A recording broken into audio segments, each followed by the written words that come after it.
पहले तो आपको समझना चाहिए कि अंदर क्या है, ठीक है, और बाहर क्या है। अगर आप नहीं समझते कि अंदर और बाहर क्या है तो आप सभी गलत जगहों पर जाएंगे। अब अंदर क्या है? आपका शरीर समय के साथ इकट्ठा हुआ, हाँ या ना? हेलो मां, आप जो इकट्ठा करते हैं वो आपका हो सकता है, आप नहीं हो सकते। क्या इतना स्पष्ट है? वो जो भी हो, जो आप इकट्ठा करते हैं वो आपका हो सकता है, आप नहीं हो सकते। तो ये शरीर एक संग्रह है जिसे आप मेरा मन कहते हैं। मन की सारी चीजें बटोरी हुई है जो इस पर निर्भर है कि आप अपने जीवन में किन हालातों का सामना करते हैं। तो आपका शरीर भोजन का एक ढेर है, छोटा या बड़ा। आपका मन प्रभावों का एक ढेर है, फिर से छोटा या बड़ा। इन दो ढेरों के बीच आप कहां हैं? तो अंदर बाहर इन शब्दों को छोड़ दीजिए, क्योंकि जब भाषा की बात आती है तो सिर्फ उतनी ही गुंजाइश है। तो उसके अंदर शायद अलग अलग लोग उसे अलग अलग रूप में इस्तेमाल करने की कोशिश कर रहे हैं। हम नहीं जानते कि उन्होंने किस संदर्भ में इस्तेमाल किया। आपने हर किसी को एक ही बंडल में रखा और कहा, आप सभी ने ये कहा। मैं नहीं जानता कि ये सब लोग कौन हैं। अलग अलग लोगों ने अपने आसपास अलग अलग तरीके अपनाए। अपने आसपास के लोगों को देखते हुए जो उनके आसपास के लोगों के लिए सबसे उपयुक्त था, उसके अनुसार उन्होंने काम किया होगा। इसकी संभावना है। अगर वो ईमानदार हैं तो उन्होंने अपने आसपास के लोगों के साथ काम किया होगा, किसी और के सिद्धांतों के साथ नहीं। किसी व्यक्ति को देखकर आप कुछ ऐसा करेंगे जो उस व्यक्ति के लिए सही है। जो आप इस व्यक्ति के साथ करेंगे वो किसी और व्यक्ति के लिए कारगर नहीं हो सकता। आपको उस व्यक्ति के साथ कुछ और करना होगा। मगर आप एक सामान्य बात कर रहे हैं, अंदर बाहर। तो पहले तय कीजिए कि अंदर बाहर क्या है। अभी सब कुछ बाहर है, दुनिया बाहर है, शरीर भी बाहरी सामान है, मन की सारी चीजें भी बाहरी हैं। तो ये अंदर क्या है जिसकी आप बात कर रहे हैं? फिर आप तुरंत आत्मा, परमात्मा, सोल ये कहेंगे। अब आप विश्वास की बात कर रहे हैं। आप नहीं जानते। आप जानते हैं आपके पास एक शरीर है। हाँ, हेलो, प्लीज अपने पड़ोसियों को चेक कीजिए। आप जानते हैं आपके पास एक शरीर है। आप विश्वास करते हैं आपके पास एक मन है। मगर कुछ हद तक आप जानते हैं कि बाकी विश्वास है, हाँ या ना? मैं ये सवाल नहीं कर रहा कि ये सच है या झूठ, चलिए वहां नहीं जाते। मगर ये एक विश्वास है, ये अब तक आपके अनुभव में नहीं है। अगर आप किसी चीज के बारे में बोलते हैं जो अब तक आपके अनुभव में नहीं है, साफ साफ कहें तो आप बस एक झूठे हैं। इसका यही मतलब है। मगर क्योंकि झूठ पवित्र है, झूठ धर्म ग्रंथों में लिखा है, झूठ तमाम लोग दोहराते रहते हैं जो तरह तरह के कपड़े पहनते हैं, जो मूर्ख होते हुए भी पवित्र माने जाते हैं। इसके कारण आपसे इन शब्दों पर सवाल उठाने की उम्मीद नहीं की जाती। आप कहीं जाएं, पहली चीज लोग कहते हैं, सद्गुरु सोल क्या है? मैं उनसे पूछता हूं, कौन सा सोल, दायां या बायां?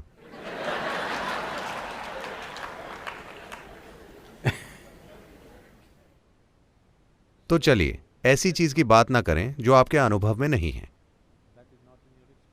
अभी आपका शरीर कुछ हद तक आपके अनुभव में है, आपका मन कुछ हद तक आपके अनुभव में है, बाकी आप नहीं जानते। मगर हम अंदाजा लगा सकते हैं। अगर मुझे इतना शरीर इकट्ठा करना है, अगर मुझे इतना मन इकट्ठा करना है, तो कुछ अधिक मूलभूत जरूर वहां होगा। हां, कोई अधिक मूलभूत चीज वहां होगी, हम नहीं जानते कि वो क्या है। अभी के लिए हम उसे आप कहेंगे। आप अपने अंदर कैसे जाएंगे? मैं पूछ रहा हूं। आप इस हॉल में आ सकते हैं, आप इस हॉल से बाहर जा सकते हैं। आप अपने अंदर कैसे जाएंगे? मैं पूछ रहा हूं। यह कहना कि इसे छोड़ देते हैं, यह तरीका नहीं है। आप इस तरह कीजिए, जो आप नहीं हैं उन सब चीजों को आप किनारे रख दीजिए। तो आज अगर आप सोने जाने से पहले हर वो चीज जो आप नहीं हैं उसे एक तरफ रख दीजिए। वो आपके लिए कीमती हो सकती है। आप उसके बारे में सोचिए। आपका घर, क्या वो आप हैं? ओह, मेरा घर, ठीक है, उसे लेकर आप बहुत भावुक हैं, मगर ठीक है, उसे एक तरफ रख दीजिए। आपका पति, क्या वो आप हैं? नहीं, ये आसान है, वो मैं नहीं हूं।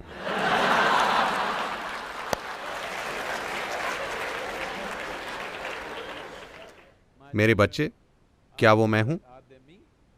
और थोड़ी मुश्किल है, मगर नहीं, वो मैं नहीं हूं। वो आपको बताना शुरू कर रहे हैं। अगर वो 12 साल के हो गए हैं तो उन्होंने बता दिया होगा।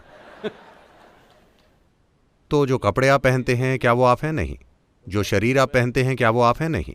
ये सब विचार और भावनाएं, क्या ये आप हैं? नहीं। सब कुछ जो आप नहीं हैं, उसे एक ढेर में रखिए। भौतिक रूप से नहीं, दिमागी रूप से ये कीजिए। सब कुछ किनारे रख दीजिए। देखते हैं, हर दिन आप इसका अभ्यास कीजिए। एक दिन जब आप सफलता से हर चीज को एक ओर रख देंगे, जो आप नहीं हैं, जो आप हैं वो वहां होगा।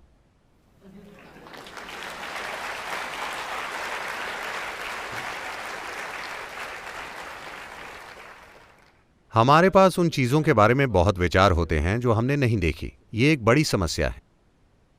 शंकरन पिल्लई ब्रिटानिया गया। क्या मैं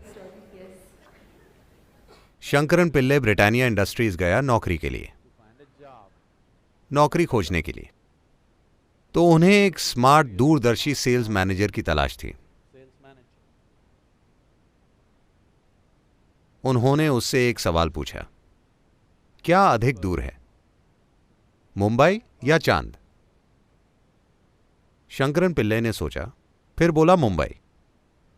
उन्होंने पूछा, क्या मुंबई चांद से दूर है? वो बोला, हां।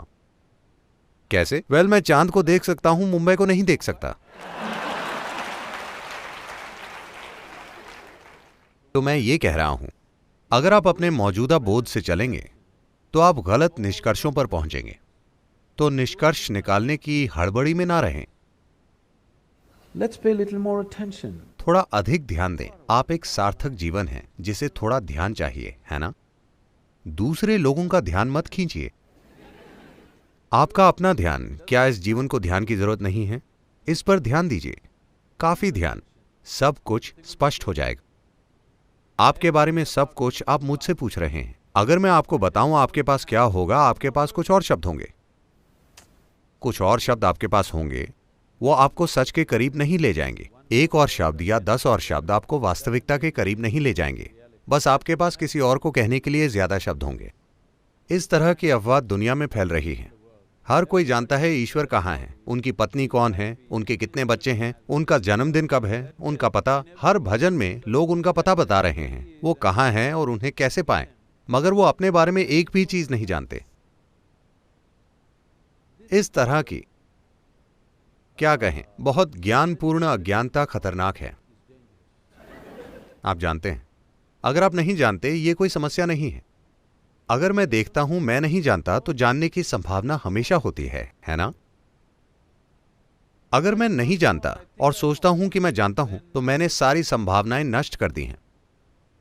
तो हमने बहुत से नतीजे निकाले हैं। हम जानते हैं, हर संस्कृति में वो जानते हैं कि ईश्वर की प्रकृति क्या है, वो कहाँ रहते हैं, वहां का काम और माहौल कैसा है। आप जानते हैं, हर कोई स्वर्ग का नक्शा जानता है ना? नहीं जानते? मगर आप अपने बारे में एक भी चीज नहीं जानते। अब समय है कि हम ध्यान दें, क्योंकि आप जो भी जानते हैं, आप उसे उसी तरह जानते हैं जिस तरह वो आपके मन के आसमान में दिखता है। आप कोई चीज किसी और तरह से नहीं जानते, हाँ या ना? तो आपको ये ठीक करना है। आप हर चीज को अपने मन के आईने में देख रहे हैं और आईना हिला हुआ है। पहले उसे ठीक कीजिए। पहली चीज है उसे स्थिर, समतल, एक सीधा दर्पण बनाना, ताकि आप हर चीज को वैसे देखें जैसी वो है। क्या समतल आईना आपको हर चीज वैसे दिखाता है जैसे वो है? सब कुछ उल्टा, आप जानते हैं। फिर आपको उसे पलटना होगा। उसमें काफी कुशलता की जरूरत होगी। अधिकांश लोग एक डोसा भी नहीं पलट सकते।